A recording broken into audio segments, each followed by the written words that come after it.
Go ahead. You got it. I don't want to throw you off. You didn't. You just started again. I don't even know how I started it. Just restart it anyway. It doesn't matter how you started. Just start it and be like, whatever. As long as you say far from finished podcast. You weren't happy with it. It wasn't that I wasn't happy with the starting. I just felt like it wasn't like, I don't know, go. What?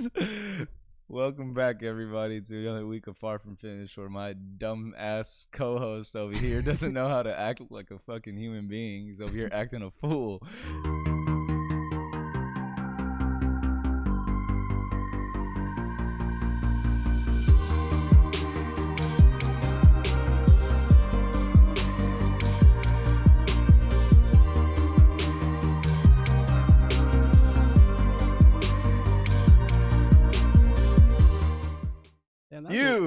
That was a little aggressive, but you're welcome. I love the introduction.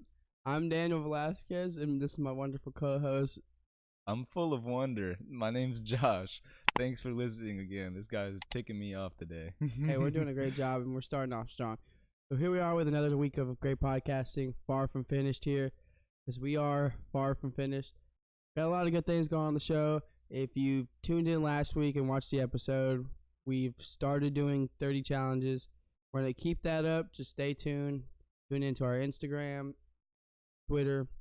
Make sure you're just getting involved, because that's the whole point of what we do here, is just getting everyone involved, making sure everyone feels like they're a part of the community. So, getting started with the episode. How are you doing today, Josh? I'm doing okay. My back hurts, but I'm fine. How are you doing? I'm doing well, man. It's always a great day in the neighborhood, as wise man Mr. Rogers once said. All right. I'm really excited for that movie, actually. I've never watched Mr. Rogers when I was a kid. Didn't know who that was at all until like the kind of the previews for that movie came out, and people were like, "Oh, Mr. Rogers," and I was just like, "Okay, cool." I mean, I don't know. I'm maybe uncultured, but A little bit. I don't know. I feel like anybody that's like a super friendly neighborhood like that is like got some dark secrets. I don't know. You say that, but the interesting thing is a lot of people say as you dig deeper into who Mr. Rogers were, you find out he was an even better person than you thought he was. That's incredibly marketable for a movie. That's a good point, but and a TV show. I guess that's what it was, right? Or was it like a talk show or like a TV show? But it just had, he did a lot of things that people weren't willing to do, and the whole point was for him to make people feel better about themselves and to know that everyone's a great person. Well, not everyone's a great person, but that you have the capability of being an amazing person, that you can do anything you put your mind. Okay. Great inspiration. I would definitely look up into it. If you ever watch any of his interviews, very strange guy. I'm not going to lie. His mannerisms kind of creep me out a little bit. Just almost too calm, I'm not gonna shit on the guy because I don't know him or anything about him, so I don't know. But it just seems like from the surface a little fishy. He's too nice, phony. Or it's kind of like the misdirection, like thought process, like kind of like if you see me doing this, then you won't be thinking. Like if I raise my hand. Like basically the same thought process to say like if America did 9/11, then like what were they trying to make a big boom about to try to like slide this under the rug? Are you trying to say Mr. Rogers was playing with the kids in his neighborhood? Potentially. That's or he just is like an insider trading, but he has like it could be something similar. Like I don't know. It could be something to like where he was breaking the law in like a very noticeable way, but nobody noticed it because of how good of a person he is. Stay tuned, folks. Next thing you know, find out next where we break down the conspiracy of Mr. Rogers being an inside trader. I don't know what he's foreign done. Countries. What you didn't know of the deep, dark depths of Mr. Rogers. I don't know the guy. I'm just saying. Seems a little fishy. I think he was inspiring for what he was worth. We've talked about it before. Whether or not what he actually was, his image stand for a lot to a lot of people. So for that, I'll give him credit. Okay. So, kind of going off of what we talked about last week when we were talking about people and kind of how they view the world and how society is and how that kind of affects how people view themselves or view the people around them. So specifically kind of taking it back, if you listened to last week's episode, if you didn't, go listen to it now. I'm not just saying that because it's our podcast and I want you to go view our last episode. Then why are you saying it, Daniel? I'm saying you should go listen to it because I think it's a really good episode. But we were talking. I thought you were gonna say go listen to it because you were gonna expand on it or something. Nope, not said at the all. same thing. So last week when we were talking a little bit about suicide, we were talking a little bit about mass shootings and stuff, and how sometimes that's how people take control because they don't feel like they have control of their life, or people make them feel lesser, and not to make people feel lesser. I was kind of thinking on that a little bit more this past week, and thinking about if that's the case. So we put blame on these people, let's say that take their life, or these people who do these mass shootings. But do you ever think about society as a whole and the effect that we have on individuals? Have you seen the Joker yet? No. You haven't seen the movie The Joker? No. So, spoiler alert, I don't care if you haven't seen it. Oh my God. It's not complete spoilers, but I'm going to throw some stuff out there. So, if you haven't seen it, I'm sorry. So, basically, you have the man who is the Joker. Honestly, I don't remember his name, his actual name. Joaquin Phoenix? I cannot remember what his name is. You're talking about his real name or in the movie? Yeah, his real name. His real name is Joaquin Phoenix. Not his real name in real life. That's what I asked. Are you talking about his real name or in the movie? And you said his real name. His real name in the movie. So we're just clarifying that you don't listen to me. All right. Okay. Moving on, asshole. Real name in the movie is Jay Leno. Also not true. It's Joe Rogan. That's in Suicide Squad. So we have this character who throughout the movie, he seemingly has mental health issues. Has to get prescription. Like he's getting medicine and all this stuff to kind of make it to where it's easier. He also has this condition that makes him laugh, but it's not based it's whatever he feels. He's not able to express that well, so he has this disorder where he laughs, through pain and happiness and whatever. No matter what he's feeling, he laughs. It's mostly if he's feeling discomfort type of thing, he'll laugh to kind of. Before we go any further, did you say Jay Leno played the Joker? Not Jay Leno. I meant Jared Leto. I said Jay Leno. You said that's Suicide Squad, silly. What the fuck is wrong with you? I guess that just confirms I'm not listening to you at all. I guess so. All right. Back on track. Dude laughs about pain. All right, next. All right. Anyway, so there's a point where he shoots these three guys because they're they're messing with some lady on the train. And then he starts laughing out of discomfort. I'm assuming that's why he's just laughing uncontrollably, right? And these guys leave this girl alone. They walk over, what are you laughing about? And all this stuff. And then they end up just jumping him, right? And he had a gun on him. He ended up just shooting all three of them. But then people on the news are saying all this stuff about, wow, I can't believe this and I can't believe that. Some people see him as a hero, which kind of starts a lot of the things that you see as the future Joker is why the city kind of went on its head is because the way the system is set up, right? Mm-hmm. And so the way that people kind of view him at the very end is that he's this bad guy because he shot these three businessmen that were of high esteem, and saying, I can't believe you would do that. That's not right, and these people deserved a life. But at the same time, no, you're not looking. These people aren't looking at any other perspective of the fact this man is getting jumped. People are treating him like shit every single day. Don't get me wrong, that's no reason to kill anybody. That's not what I'm saying. But when you're beat down over and over and over and over and over again, at what point are you supposed to just take it? Or at some point when people are like, okay, I'm going to step up and do something about this. I mean, you should never just take things. I mean, I don't think taking disrespect is a part of life. I mean, getting disrespected might be a part of life, but accepting it to be something that you welcome in your life is never something that should be there. I'm not even saying that disrespect should be a part of life. It just kind of is through the power of jealousy and greed and lust and things of that nature. But I don't know. To answer your question, I don't think it's necessarily good to kill people, but if you're talking about he killed these people in self-defense because they were jumping him, that's not necessarily bad either. I mean, I don't know. I mean, the purpose of having a gun is to defend yourself most of the time, or defend your property. and if somebody is kicking your skull in, I mean, it's a good time to use it. Maybe not fatally. Maybe try to kick them in the shin where you can have them arrested or something of that nature. Maybe not between the eyes, but I guess in certain situations you don't really have control. Kind of the adrenaline maybe takes over. I don't know. I'm not really, like you said, I'm not condoning gun violence, but I do understand that that's what guns were created for, almost. I mean, in a sense. Yeah. But it's seen as a bad thing.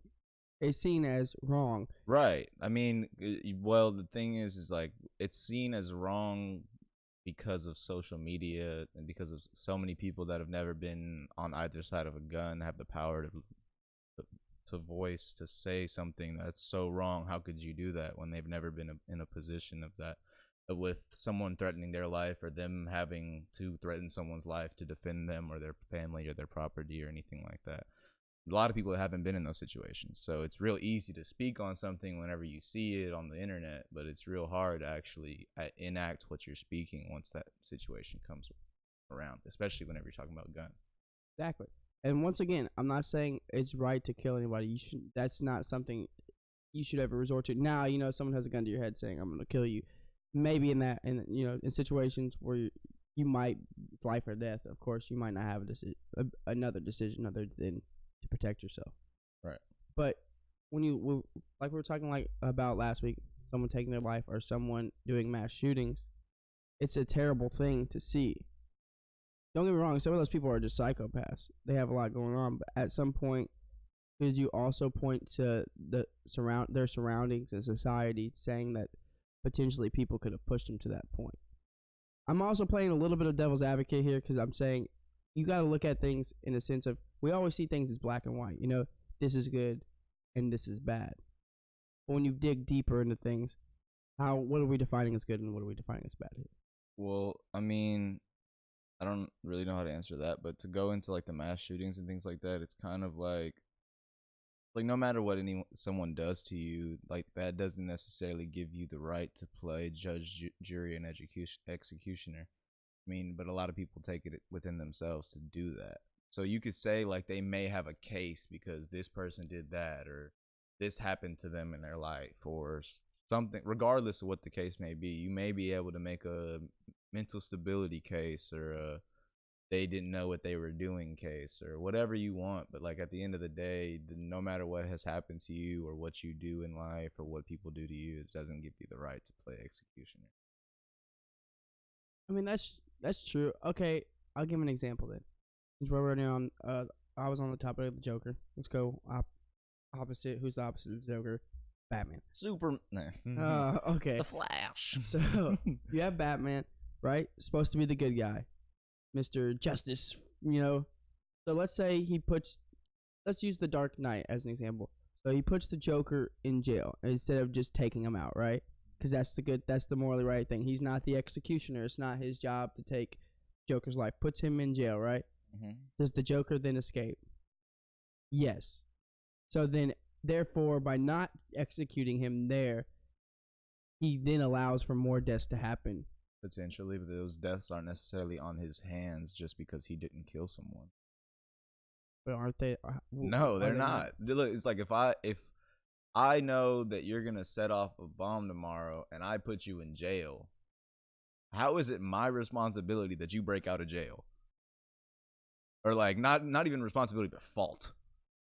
I mean, that bomb may still go off tomorrow, but I did what I fucking could without killing you. I mean, I didn't put a bullet in your brain. Isn't it, if I put a bullet in your brain, aren't I just as bad as you are? But because if I put a bullet in your brain, that's a slippery slope to me being able to put a bullet in every villain that comes along's brain. So if you kill 50 people in a bombing tomorrow, over the next 2 years, I could kill more than 50 people just by that logic. Have you ever seen Predestination? Yeah.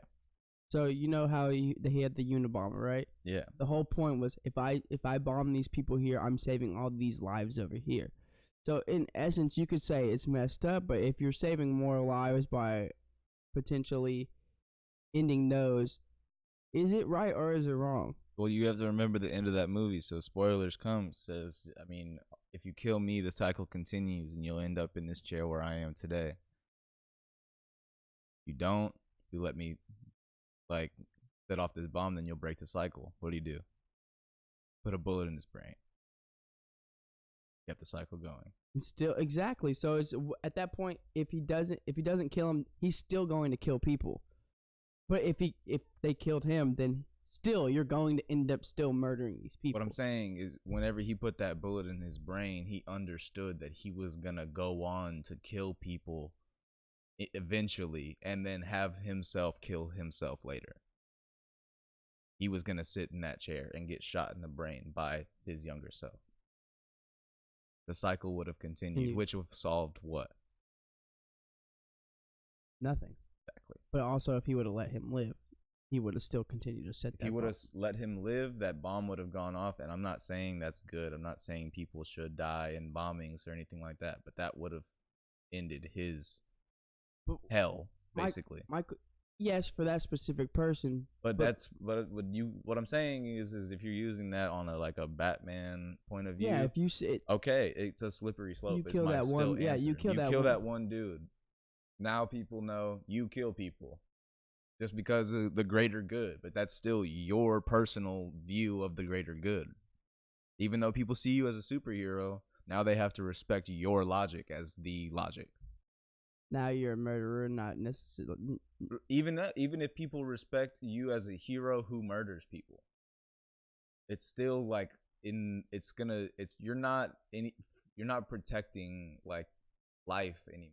You're just protecting your morals and your thoughts and what you deem as good and bad. You're protecting your logic rather than anything. But isn't that ultimately what good and bad is? Is bad because Well, what I'm saying is okay. So look, if somebody does something that is bad, so look, my definition of bad is harmful.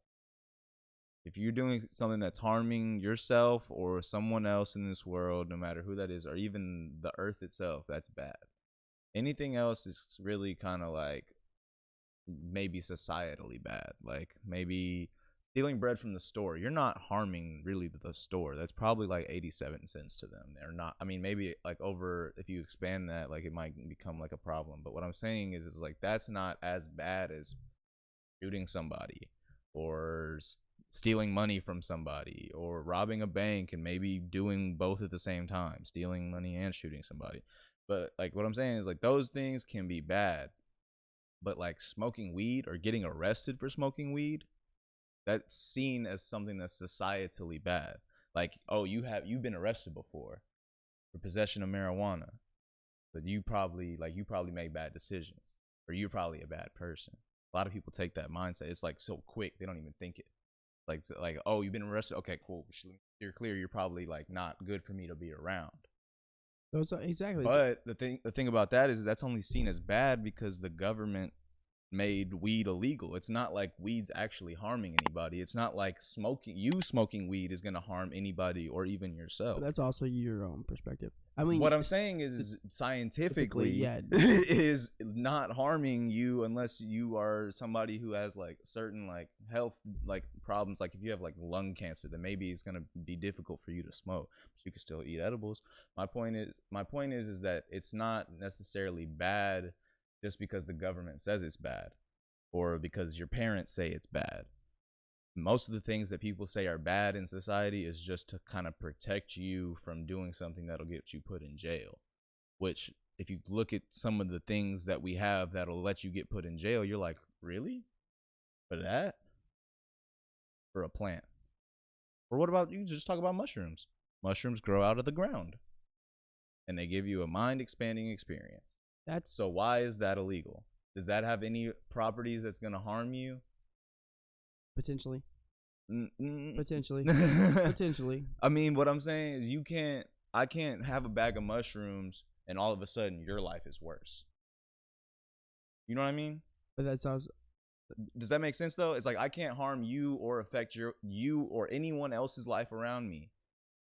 So why do I not have the authority or right to be able to consume something that grows out of the ground without getting arrested for it, even though it has no effect on the life around me? Because the government said so. But now society gets to say what's good or bad instead of you actually having a sense of what's bad. or what's good. Even in the sense of what you're saying is what's harmful is bad. That's all in essence of perspective. I mean, it's all What's relative in the sense relative, that you yeah. could be allergic to something. What I'm that's But also that's really no. it. But Like, what I'm do you- saying, what I'm saying is, you're saying, okay, me harming one person, like if you're harming someone in self defense, like we said earlier, it's a self defense situation. I'm gonna die unless I kill this person. Am I a bad person now? Is what I did bad? I harmed somebody. That was harmful. Someone's now dead because I killed them. I mean, that's like saying somebody threatened your life with a gun, and you shot them. I mean, that's what I'm not. saying. You could say, is that bad though? Because you didn't like. Okay, so it's like I see what you're saying. They got harmed, but they put themselves in harm's way. So if I'm saying this If person right somebody- here, I know this person's about to kill thousands of people, I can arrest them, and regardless, if I arrest them, those thousands of people are still going to die tomorrow. But if I kill them right here, those thousands of people will live. First of all, you can't guarantee that tomorrow exists ever. So all you can do is the best of your ability. Like I said, if you arrest them right now, in your head, you are putting them behind bars. They're not getting out. Their plan is foiled. Whatever. Like that, it's over. Like tomorrow, they're gonna be behind bars. If somehow they break out of jail by tomorrow, like how are you watching over them at the cell? Then maybe it's your fault. But if you turn them over to the police, it's more so the fact, is that good or bad? What I'm saying is you will never be able to make that decision in that moment to say, I can kill this person right now, or I can put him in jail and give him the opportunity to break out. That opportunity doesn't exist in that moment. Then let's remove that from the situation. If I were to kill that person right now to save thousands of people, am I good or am I a bad person? Good, but is it necessary for you to kill that person right now to save those thousands of people? If it's not, if you don't know that, then you're a bad person for killing somebody without the knowledge of doing, like, if you don't know what you're doing, if you don't know the effect of what you're doing. I just saved 1,000 people. You don't know that. That's my point. But if I do know for a fact I killed this person, I'm saving then you're a good people. person. If you know for a fact that you have to kill this person to save 1,000 people, and you have to do that right now. It's life or death right now. I'm not saying I have to, but I know if I do kill this person, I'll save 1,000 people. But you don't know that though. That's my point. It's like if you don't have that opportunity to have that knowledge, this was my point from earlier. It's like without ever being in that type of situation, how could you know that? How could you know that? The only information that you would have at that point is what they tell you, what you find out from their people that they're working with, and the information that you can maybe get on the outside, like somebody that has some dirt on them. That's it. None of that is firsthand primary sources. Basically, if somebody has a detonator in their hand, I can see that they're about to kill 1,000 people or whoever's around. I can see that. Yeah. But if it's just like, oh yeah, I got 1,000 people to kill tomorrow. Okay, but if they have the detonator, you can still somehow stop them and arrest them, or you could just kill them right there. And how would you?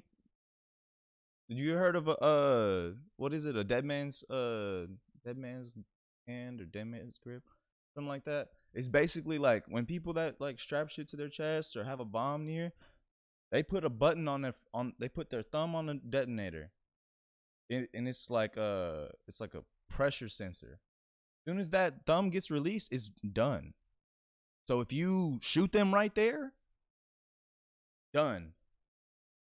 You know what I mean? It's like certain situations like that, you can't know the effect of what you're doing while you're doing it. So it does take a little bit more like wherewithal. But you're trying to argue it from a different point of view. Yes, it's still good if you have to do what you have to do and somebody gets harmed to save, like for the greater good. It is good, but you have to understand that you are forcing your logic on that. Nobody else is going to tell you it was good to kill them. I mean, somebody might, but they're probably not thinking about it clearly. You might think that must have happened, and other people might agree with you. But unless you know for a fact that was necessary, then it could be bad in the future. All right, what if in a sense you just had some statistics based off some research. You said, all right, look, we can save the majority of humanity. The world's going to shit, but we can save the majority of humanity right now. We could live on, and we could basically build civilization. But if we don't, entire civilization is wiped. Pretty much, we're gonna die out. But in order to do that, we have to kill at least half the people on some Thanos type shit. We have to wipe out at least half of these people in order for the civilization to move on. At what is that? A bad thing, or is that a good? Depends on which half you're on.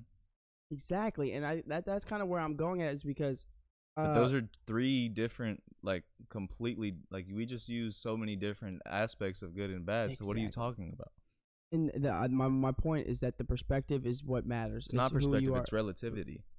I mean, relative to your perspective. I'm saying not just perspective, but situation, your species. We could wipe out the entire human race, and Earth would probably live longer than just half of the human race. Without our species, the animals on this planet would probably figure their own shit out. No, Maybe they wouldn't build any more buildings. I'm talking about our species. Okay, well, survival of our species. I'm saying if we wipe out okay, half our, what I'm saying is we only have. Why would we need to do that? Resources, right? Potentially. Okay, so the Earth would be way better off in resources and more rich in life without us here. But I'm not talking about the Earth. I'm talking about. Okay, so why? That's what I'm saying, though. Human survival. But so that's what I'm saying. Survival You're of our talking about species. perception because you have the option to have a perception because you're a human. Yeah. What I'm saying is not a lot of animals that we can prove have that ideal, like, the I am type of mentality. Like, I think dolphins may. I don't really know.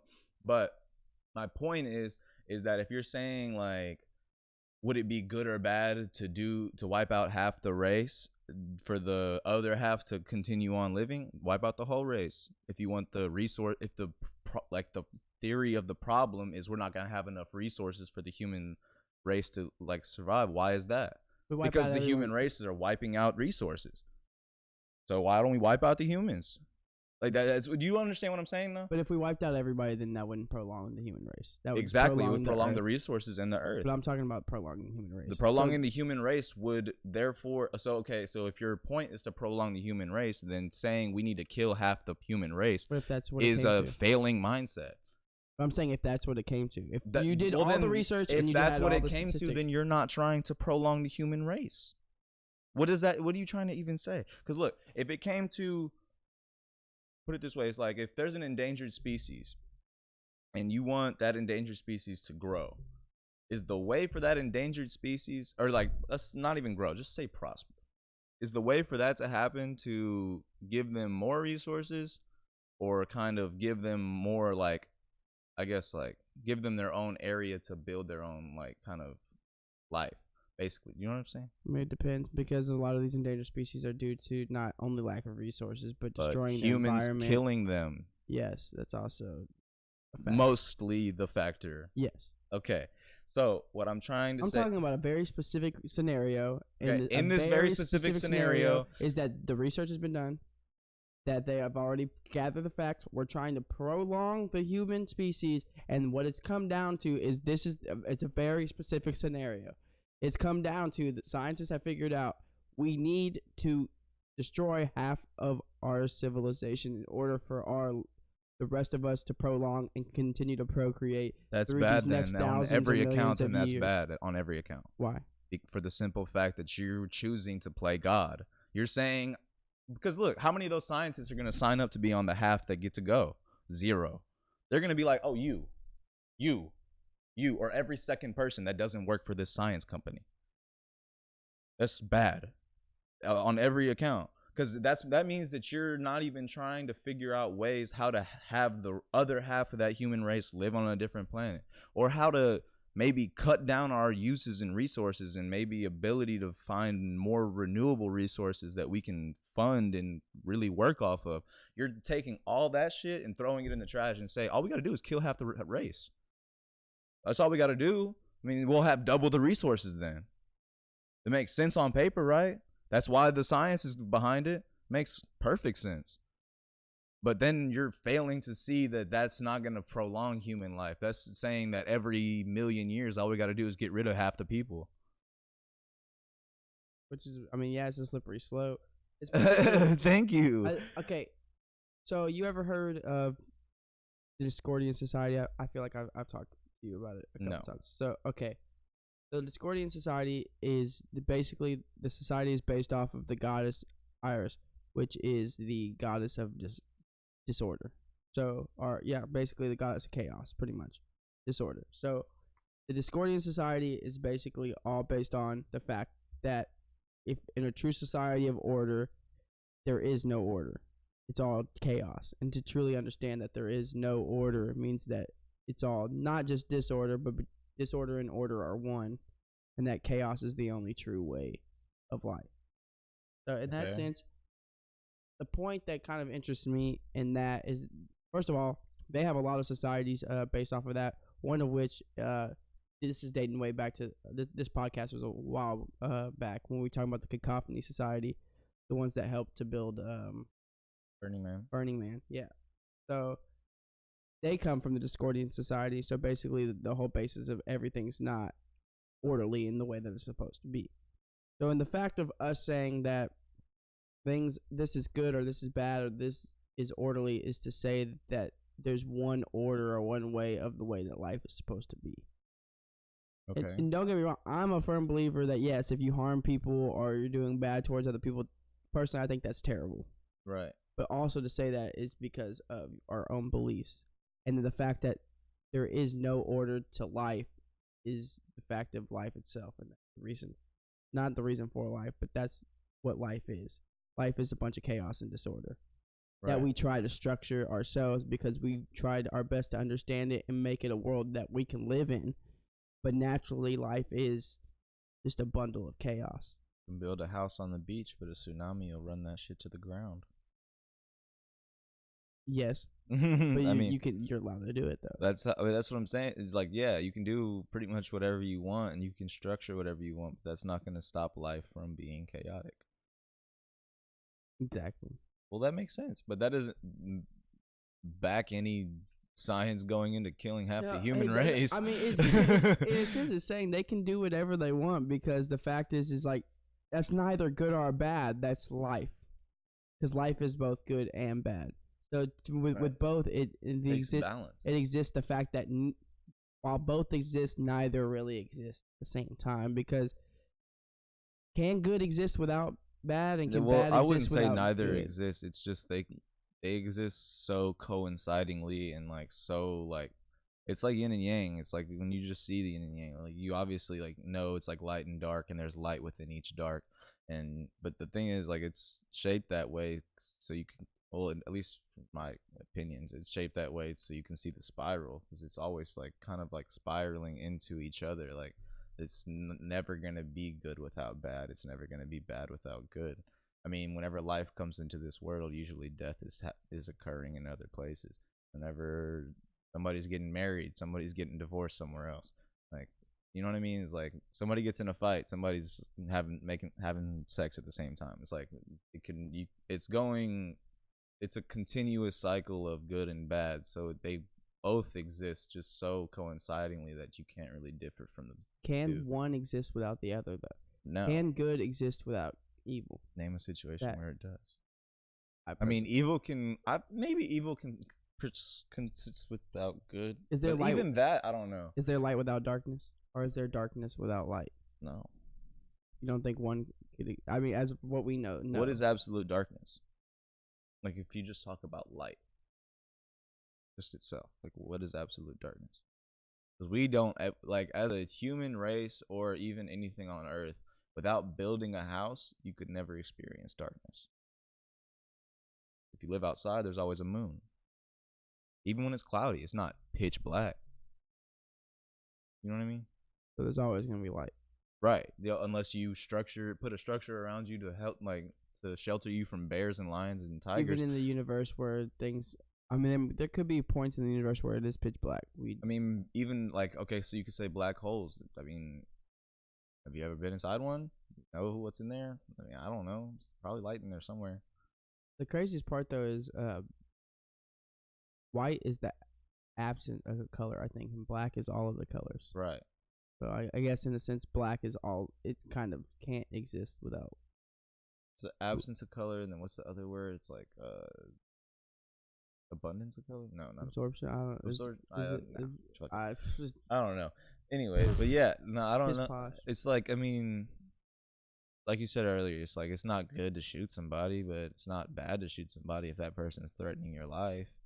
I mean, it's it's a little different. I mean, like I said earlier, I mean, just because you shoot somebody doesn't mean you have to aim for the head or the heart. I mean, you could stop somebody by shooting them in their elbow if they're not armed. I guess what gets me is, because we do these podcasts every week, and the reason we do this is so that people can be kind of better, not necessarily be better, but feel a little bit better about yourself, to go out and do things better for yourself, to spread positivity, to spread love, to love yourself, to kind of build the life you want, to help other people build the life they want, to kind of help each other out, right? But it's just interesting because it's like you can do all these things, but if life is just utter chaos in itself, at the end of the day, does it really matter what you do, and does what you do really play that much of an effect?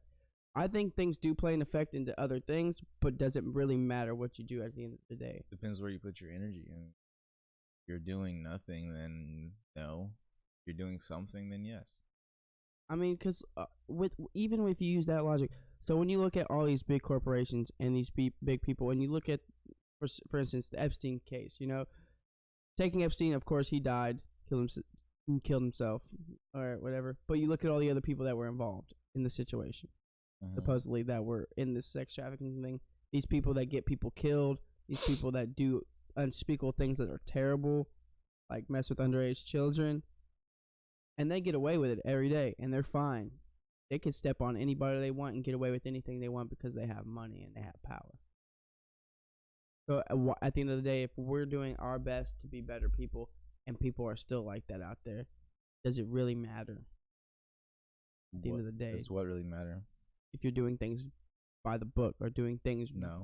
It doesn't matter if you Nothing feel like matters unless you give meaning to it. I mean, theoretically, but to go on what you're saying, no. I mean, what's done in the dark will always find its way to light. But that being said, not everyone who does something horrible gets prosecuted for it. Not everyone who does something horrible actually sees fucking repercussions for it. That's the way life goes sometimes.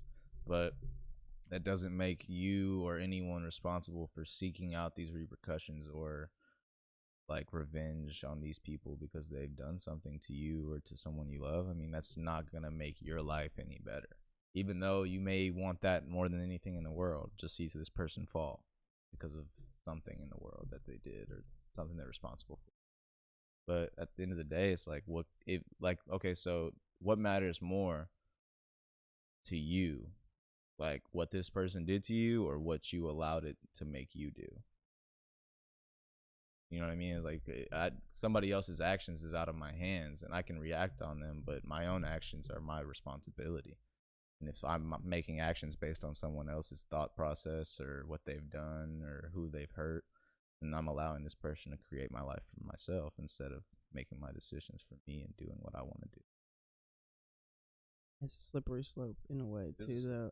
And I think with the way the world is now, and I don't think a lot of people realize it. Oh, this is really just my own perspective on it. Is if you look at a lot of the people in power, power is an evil thing most of the time anyway. If you want power over people, what for? The only reason to really have power over people is to educate them at any moment. Or just to organize things and keep a structure. That's not maybe necessary. Power isn't necessary for that. Teamwork is. Structure. Teamwork. Keeping everyone and making sure everyone's.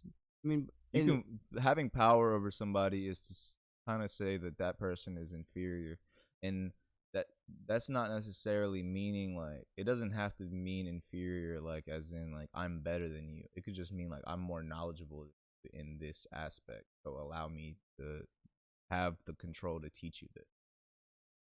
You know what I mean? Yeah. Like I will have power over you for the next 3 hours during this course if you will give it to me. If you'll give me the attention I deserve, you will learn because I have the power to control thought process, educate you on. Not knowledgeable of.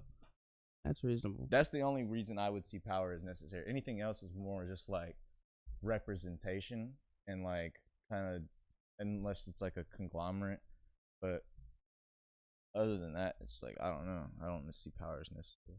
And from a young age, I mean, in this country for sure, I'd say in a lot of other countries too, we're born under a certain, we have a president, but our government, they basically control what we, not necessarily control every little thing that we do. We have freedom, but at the same time, the way I feel like we go down more of it's more chaotic than it is anything. Mm-hmm. And it's hard to build a more positive community because people will shoot that down faster than anything else. We almost feed off of negativity. Like the lives we live feed off of negativity. Someone would rather hate on you or want what you have rather than build their own, or just the simple fact of, greed in itself, money, power, material items. These things, in my opinion, aren't seen as something that's good, but these are something that we have built into our brains in growing up with consumerism, that this is what you need in order to make you whole. And that in itself, to me, is a chaotic thing in itself, because we're, like you said, slippery slope. We're putting ourselves in a cycle over and over and over again, thinking that this is what makes us go and this is what the right thing is because this is what builds a better future. So when in reality, says, this is what's killing us right now.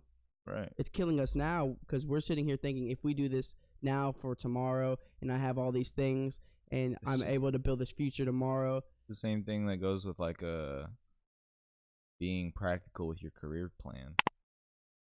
Like you could say, well, technology is the way to go because that's what the jobs of tomorrow are going to be like. Or nursing, people are always going to be getting sick no matter what happens. So I can find a job in that, and that'll last me.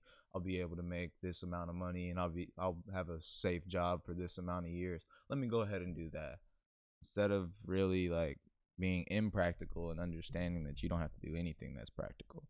Do whatever you want and learn how to master it and learn how to make money doing that. People don't really want to work that hard though, because it takes a lot of effort to not just find out what you're good at, find out what you love doing, find out how to monetize that, find out how to support yourself off of these things in a maybe even in a legal fashion. I said legal fashion. I don't condone illegal activity for the record. I mean, just for the record though. But what I'm trying to say is that what I'm trying to say is that look, not a lot of people take the time of day to understand that you don't have to have a practical job just to be successful in life. You can do things that make you happy and find success. It's just society will tell you that that's going to be a hard road. Like you may have to be a garbage man for a couple years, or you may have to work at a post office for a couple years, but like while you're getting yourself together, like you can have these like jobs on the side as long as you're still focused on your goals. But a lot of people don't do that. They're like, I'll just go to college for a couple years, get my nursing degree, and I'm set for life. That's tough. Yeah, I mean, it's built into you. Built in. It's a society. Yeah. Is what you need to do. What's there to make not even just practicality, just wanting all these things that aren't necessary. Well, that's consumerism. I was just bringing like, well, because but that's what I'm saying. Is like society makes it seem like it's necessary, so it makes it seem like it's practical to have a new TV, or like it's because it's Black Friday. You know what I mean? Like it's Black Friday, so that means there's deals. So just because there's deals, you need to go spend money? No, that's what I'm saying. Is like we're stuck in a loop, man. We're really stuck in this race. And when we look at it, to me it seems chaotic.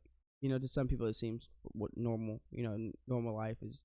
Basically growing up, being a part of the system, buying all these things, doing all these things. It's what you're supposed to do, but in my eyes, it's chaotic.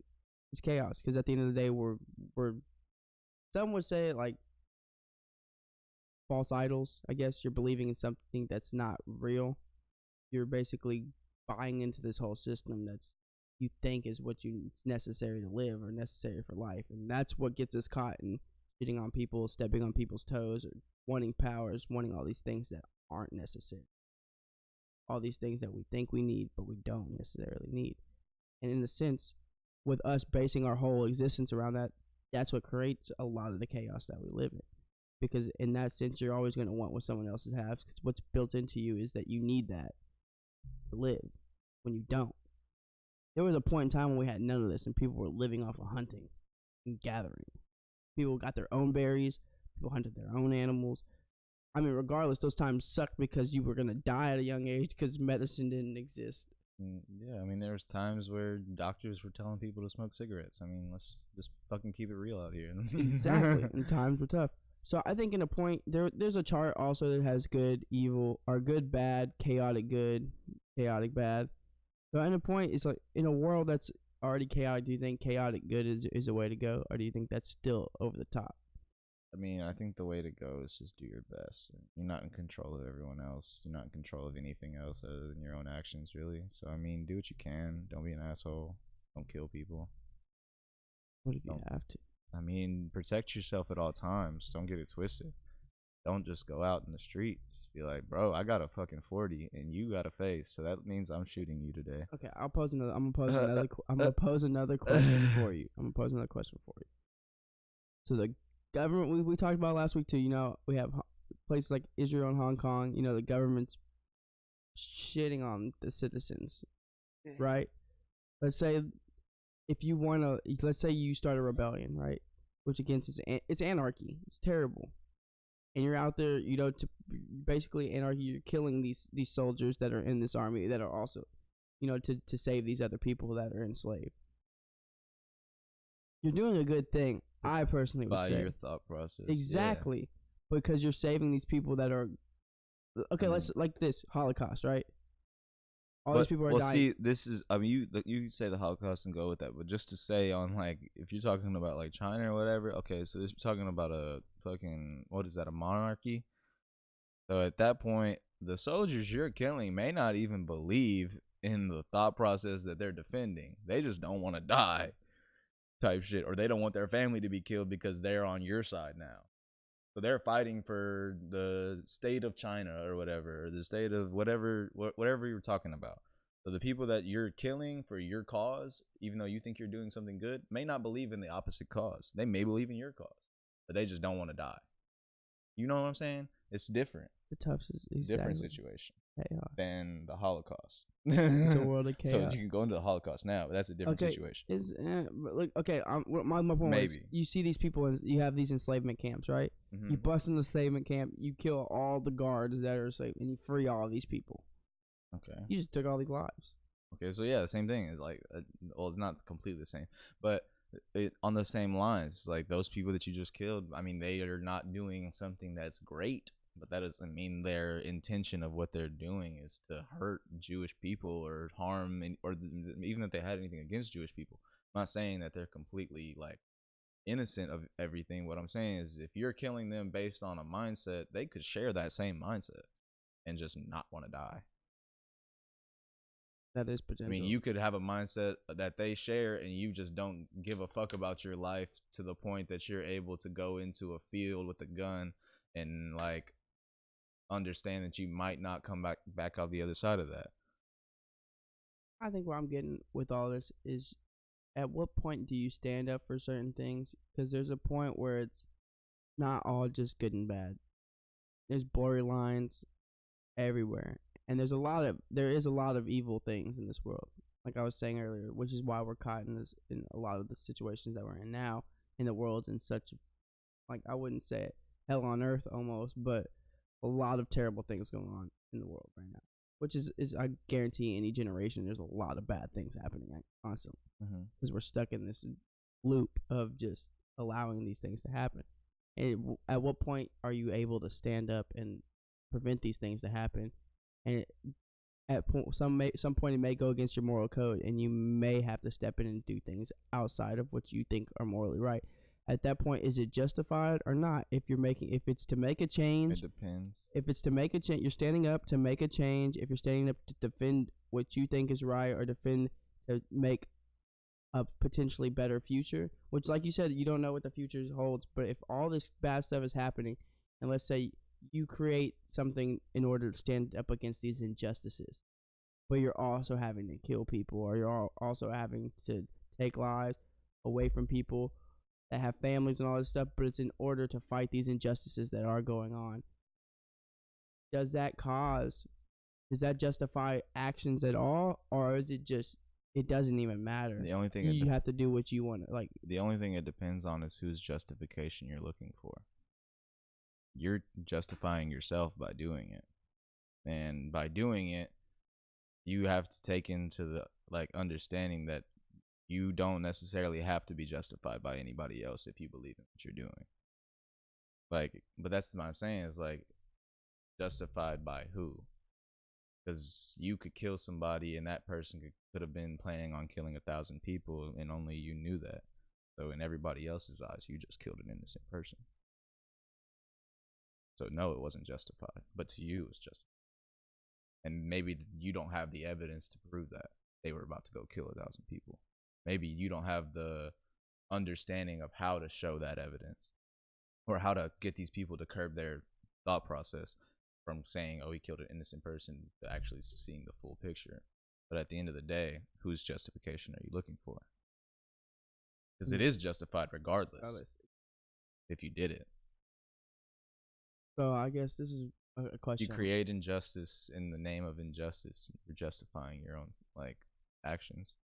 So okay, my final question, I think, before we wrap it up here, then is, so in the fact that if I'm standing up against injustice, and that in itself is kind of not just, because either way, it can be seen as wrong, but at the same time, you are saving people.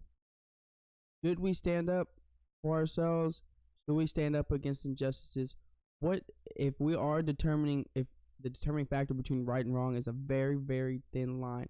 At what point do we step out of ourselves? What point do we not just mind our business anymore and decide to make a change? At what point is it your time to say, okay, we need to stop letting these things happen and start making action? Because there's always going to be that fine line between what's good and what's bad.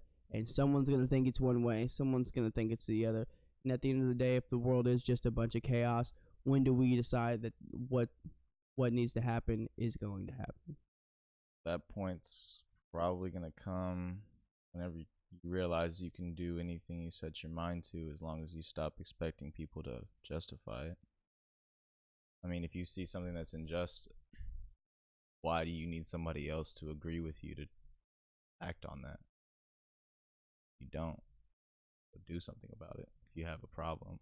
I mean, I'm not saying kill people or overthrow governments or anything like that. What I'm saying is you control what you can control. Stop worrying about really what other people are thinking or what other people are doing, and start making a change. Somebody out there will probably follow you, but don't expect that. Do what you believe in because you believe in it. That's the point when things will start changing. I guess we'll wrap it up here. Recap, follow us on Instagram, Twitter. Radu Dandy's my personal on both Instagram and Twitter, and then at Finish From Far is the official account for both. Personal. My Twitter's Josh_M7. Don't remember my Instagram. Unearth Legend. There's an underscore in there somewhere. Unearth_legend something. 7? Maybe. Potentially. That sounds right, I think. Somewhere in there. Yeah. Stand up for what you believe in. Or don't, but just stop acting like a bitch. Yeah, don't. My whole point of this whole conversation was to determine between what's morally right and morally wrong, because we don't always know what to do because of our own morals, but realize that at the end of the day, if you believe in something, stand for it. And there's going to be a lot of things that are going to be bad in this world, and when you try to stand up for what's right, it's always going to seem like you're not doing what's right, but always stand behind what you believe in. Push for change, push for positivity, push for love. This is Far From Finished. I'm your host, Daniel. And I'm Joshy Pants. All right, we hope to catch you next week. Stay tuned. Thank you so much. Later. No excuses, do better. Get some shit done.